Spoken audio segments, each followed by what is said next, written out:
안녕하세요. 저는 43살이고 슬아의 딸과 아들 각각 하나씩 두고 있는 여자입니다. 결혼한 지 어느덧 올해가 15년이 되었네요. 저는 28살에 시집을 왔습니다.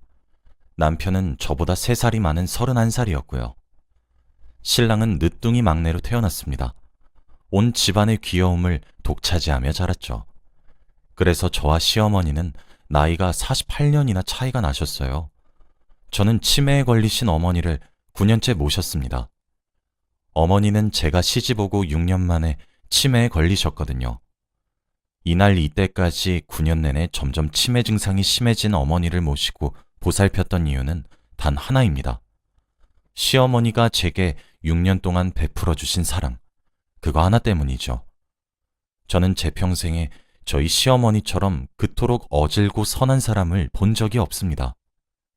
그런 어머니의 손에 자란 제 남편도 무척 선해요. 제 가정 환경은 정말 불우했는데 말이죠. 어머니의 잦은 외도로 인하여 제 어머니는 알코올에 의존하게 되었고 결국에는 알코올 중독이 되셨어요. 어머니는 정신치료까지 받으실 정도로 심각한 증세를 보이셨습니다. 또한 제 아버지는 그걸 빌미로 어머니께 이혼을 요구하셨고 제가 고등학교를 졸업할 시기쯤 어머니와 아버지는 이혼을 하셨어요. 그 이후로 아버지는 저희와 연을 끊으신 듯 했습니다. 전 그날을 이유로 아버지를 한 번도 만나볼 수 없었거든요. 저는 위로 오빠가 2명 있는데 가정 환경이 불우해서 그런지 둘 다 참 엇나갔습니다. 큰 오빠와 작은 오빠들은 시비를 걸거나 절도를 하거나 상습적으로 경찰서를 들락날락했어요. 그 밑에서 저는 학대에 가까운 폭력도 참 많이 당했었죠.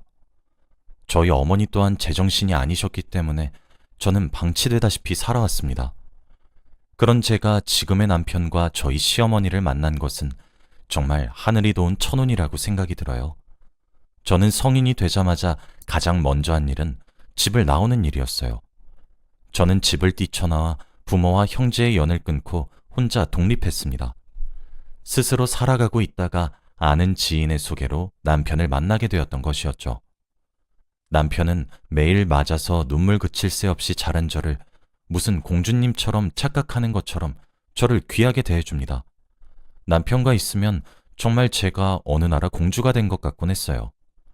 남편에게 프로포즈를 받았던 그날은 아직도 선명히 기억이 납니다. 부끄럽게 볼을 붉히며 결혼해달라고 한쪽 무릎을 꿇고 반지를 끼워주는 제 남편은 그날 정말 백마를 탄 왕자님 같았어요. 저는 저희 남편을 보면서 이렇게 어질고 선한 건 누굴 닮았나 했는데 바로 저희 시어머니셨습니다. 저는 결혼을 허락받기 위해 남편과 같이 시어머니를 뵈러 갔어요. 저도 그 당시에는 제가 살아온 환경이 불우하다는 것을 너무 잘 알고 있었고 정상적이지 않다는 사실도 알고 있었습니다. 그래서 어머니가 반대하시면 어떡하나 마음을 졸였죠. 그런데 예상과 다르게 어머니는 저를 정말 환영해 주시더라고요.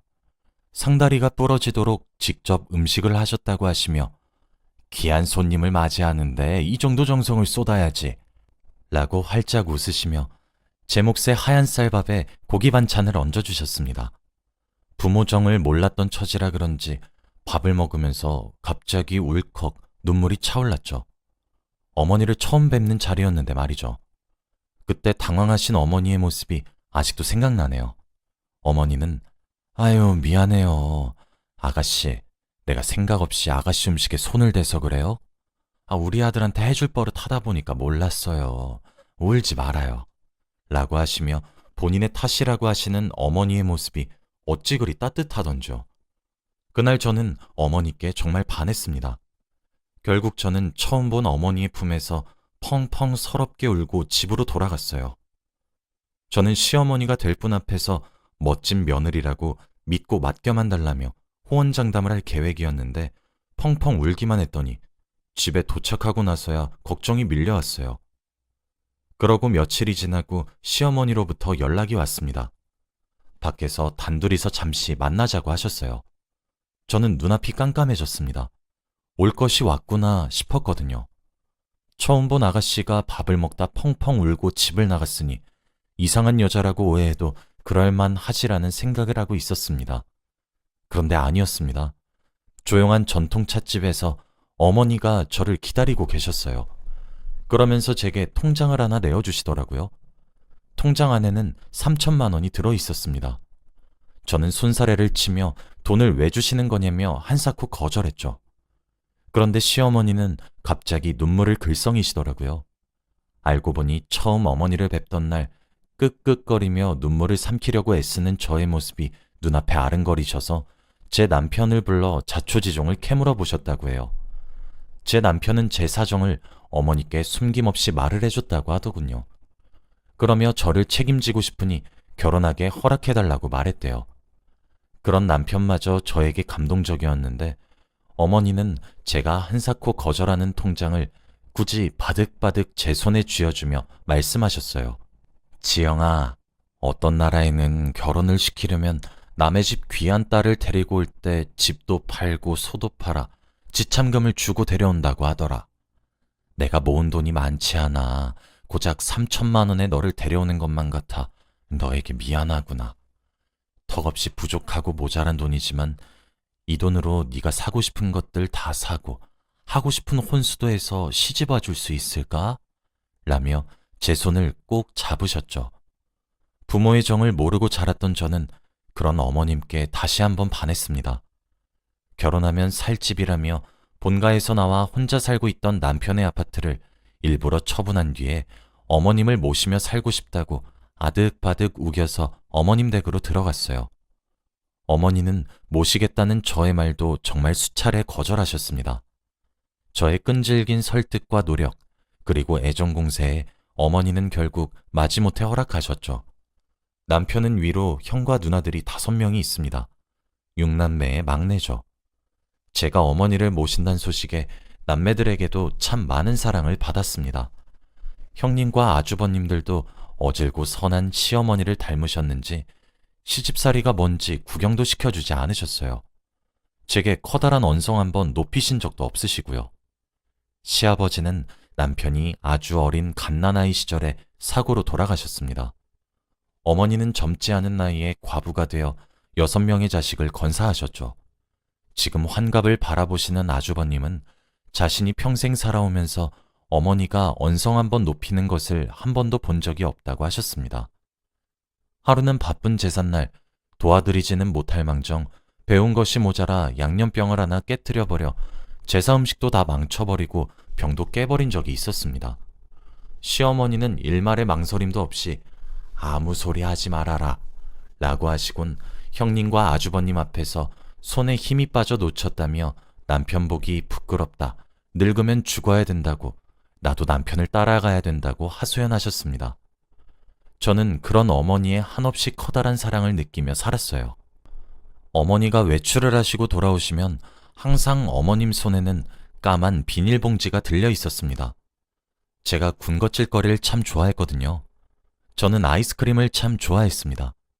밥 한 그릇 뚝딱하고 냉동실에서 아이스크림을 하나 꺼내 쩝쩝거리고 먹고 있으면 이빨 다 상한다고 그만 먹으라고 등짝을 찰싹 때리시다가도 외출할 때 돌아오시면 항상 집 앞 슈퍼에서 제게 가져다 줄 아이스크림을 2봉다리씩 사들곤 귀가하셨었죠.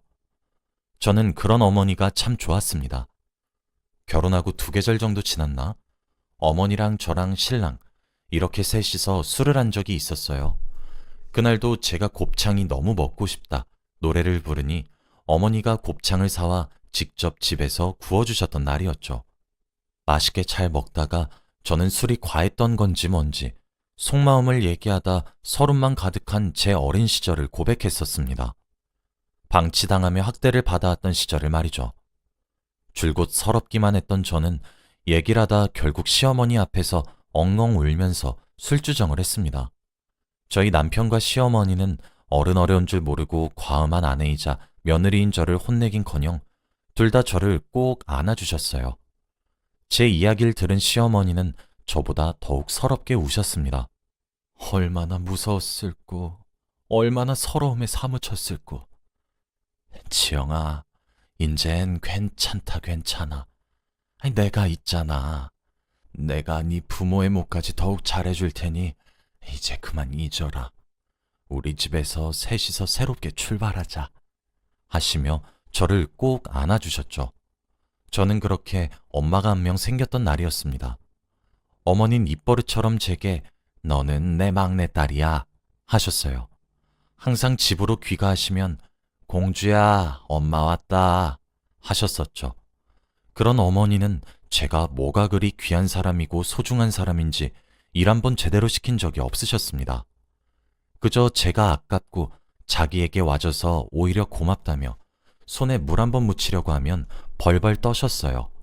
명절에 손님들을 맞이하거나 제삿날처럼 상을 차리게 되는 날이면 어머니는 항상 가장 마지막까지 밥을 드셨습니다.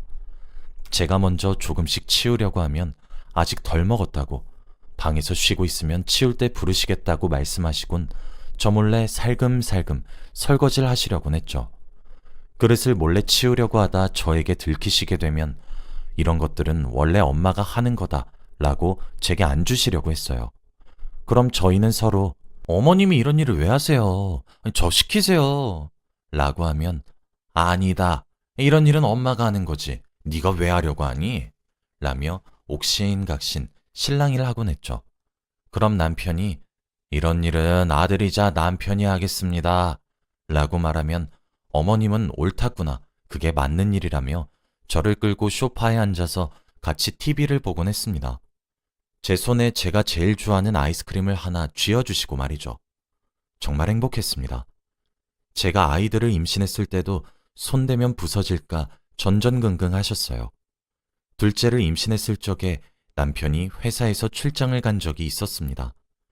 그런데 그날 갑자기 몸살이 도졌던 건지 뭔지 잘 밤에 열이 미친 듯이 오르더라고요.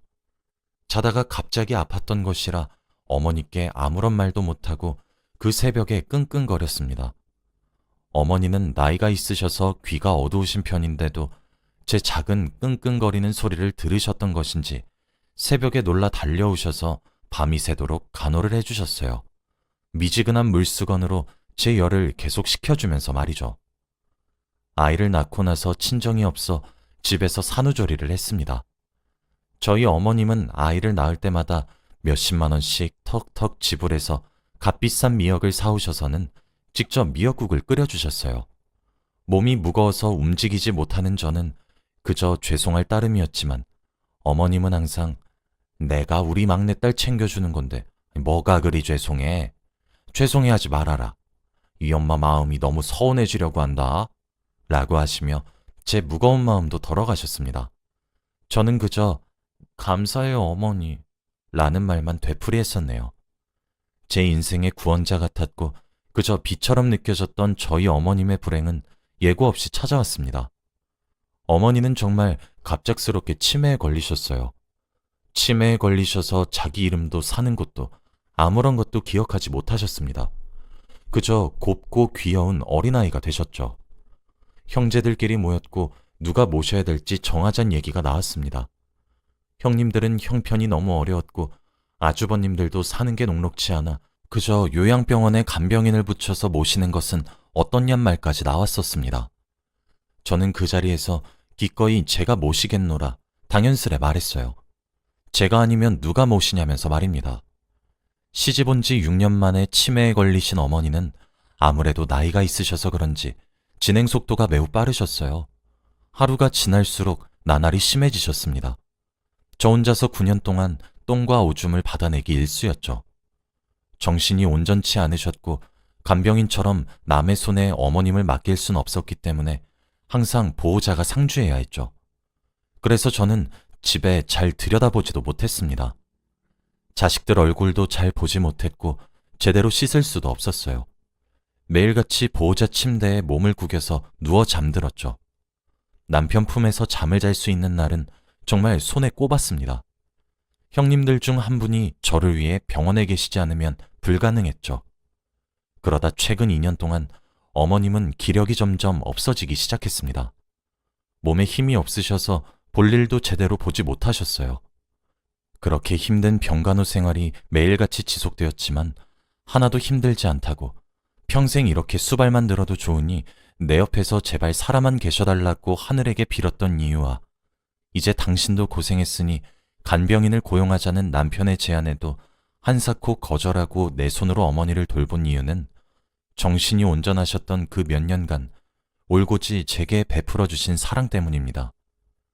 어떤 봄날 길을 가다 노란 개나리가 폈더라고요. 어머님 생각이 나서 가지를 하나 꺾어 보여드렸더니 제게로 받은 개나리를 다시 제 귀에 꽂아주시며 말하시더군요. 아이고 이쁘다. 이리 예쁜 아가씨는 네 집 딸입니까? 저는 웃으면서 말했어요. 저요? 저는 박덕순 여사님 딸인데요. 할머니도 딸 있어요? 했더니 있다 말고 나는 딸이 많지. 우리 지영이가 막내딸이고 위로 아들이랑 딸이 셋씩 더 있다우 하셨어요. 저는 깨달았습니다. 어머니가 입버릇처럼 막내딸이라고 하셨던 소리는 진심이었단 사실을요. 저는 막내 형님 다음으로 가슴으로 낳은 또 하나의 딸이었던 것입니다. 제게 공주라고 불렀던 말이 진짜 제가 어머님의 막내 공주였던 사실을 깨달은 저는 펑펑 울었어요. 저는 복이 많은 며느리란 사실을 스스로 뼈저리게 잘 알아서 어머니가 정신이 온전하실 때도 항상 감사했고 사랑했으며 잘하려고 노력했지만 후회가 되었습니다. 왜 나는 더 잘해드리지 못했던 건가? 왜 사랑한다는 말을 매일매일 해드리지 못한 걸까? 난 정말 어머니를 진짜 엄마처럼 여긴 것일까? 하루하루 후회가 되었죠. 병간호가 생각보다 몸도 마음도 지치는 일이라 지칠 때면 형편이 저희 집보다 어려워서 아등바등 사는 형님들이 왜 도와주시지 않는지 원망도 했어요. 그러면 안 되는 거였는데 말입니다. 말 한마디 한마디, 행동 하나하나가 사무치게 후회가 되더군요. 시간을 돌릴 수만 있다면 제가 더 잘해드릴 텐데 말입니다. 오늘이 어머님이 다시 남편 품으로 돌아간 지 꼭 7개월이 된 날이에요. 어머니가 돌아가셨던 그날 밤 잠을 자고 있으면 한사코 깨우신 적이 단 한 번도 없으신 어머니가 절 깨우셨던 처음이자 마지막 날이었어요.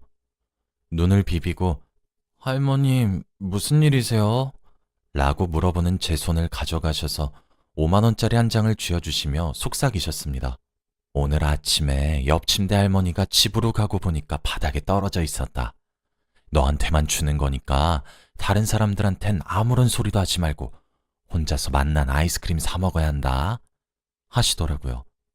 곰곰이 생각해보니 그날은 아주버님들이 시간을 맞춰서 점심시간에 우르르 몰려오신 날이었어요. 새 형님들도 병간호하고 그러려면 잘 챙겨 먹어야 한다며 밑반찬들을 바리바리 싸다 주셨던 날이기도 하고 어머님 얼굴을 보러 오신 날이었죠. 저희 남편도 퇴근하고 저와 어머님 볼 겸 저녁 9시에 들렸었습니다. 그리고 집으로 돌아갔는데 아침 9시에 퇴원하는 할머니가 떨어뜨린 돈을 주우셔서 계속해서 가지고 있다가 본인 자식들이 아닌 제게 돈을 주신 거였어요. 눈에서 눈물이 방울방울 떨어졌죠. 훌쩍이는 저에게 어머니는 왜 우노? 아니 누가 그랬어? 라며 어쩔 줄 모르는 어머니께 저는 사랑한다고 수차례 말하고 고맙다고 말했습니다. 그리고 다시 어머님을 재우고 침대에 누워서 잠을 청했어요. 그러다 갑자기 낌새가 아주 이상했습니다. 혹시나 싶어서 어머님 심장에 귀를 가져다 대보니 뛰지 않고 있었습니다. 코에 손가락을 가져다 대보니 숨을 쉬지 않으셨죠. 제게 5만 원을 쥐어주신 그날 새벽 어머닌 돌아가셨습니다. 하늘도 어머니의 어질고 선한 심성을 아신 건지 돌아가시는 마지막 날 자식들 얼굴들 다 보게 해주시고 돌아갈 수 있게 해주셨습니다.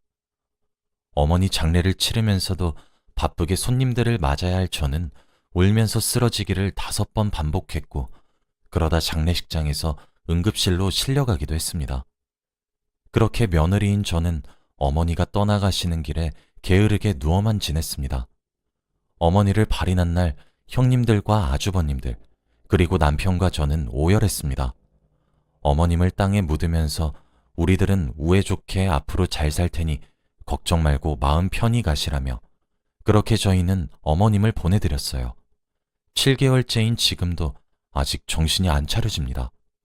아직 중학생인 딸과 아들은 제게 엄마 힘내요 라며 매일 안아줘요. 며칠 전에도 형님이 오셔서는 산 사람은 살아야 되지 않겠어? 이리 축 처져 슬퍼하는 모습을 보면 엄마가 얼마나 속이 상하시겠어. 라고 하시며 저를 혼내셨죠. 그 말을 들으니 정신이 번쩍 차려지더군요. 아직은 어렵지만 어머니를 보내드리려 노력하고 있습니다. 어머니가 주신 5만 원짜리를 고이 접어 베개 밑에 넣어두고 오늘은 꿈에 나와달라 빌며 잠에 들어요. 꿈에 나오면 사랑하고 고맙단 말을 외치려고 준비도 합니다. 제가 가장 버티기 힘든 것은 여전히 집 여기저기에는 어머니 흔적이 가득한 현실이에요. 특히 져주려고 항상 아이스크림을 봉다리째로 담아오셨던 까만 비닐봉지를 보고 있으면 눈물이 절로 나서 누가 가슴을 쥐어뜯은 것처럼 아프고 미어집니다. 다음 생엔 제가 처음부터 어머님의 딸이 되고 싶은데 저만의 커다란 욕심이겠죠? 제 이야기를 들으신 여러분들 모두가 저희 어머니의 명복을 빌어주세요. 다음 생엔 아무 고생 없이 평생을 행복하게 사시길 빌어주시면 감사하겠습니다. 저는 오늘도 꿈에서 만날 어머니께 사랑한다고 말할 준비를 마치며 잠에 들게요. 들어주셔서 감사합니다.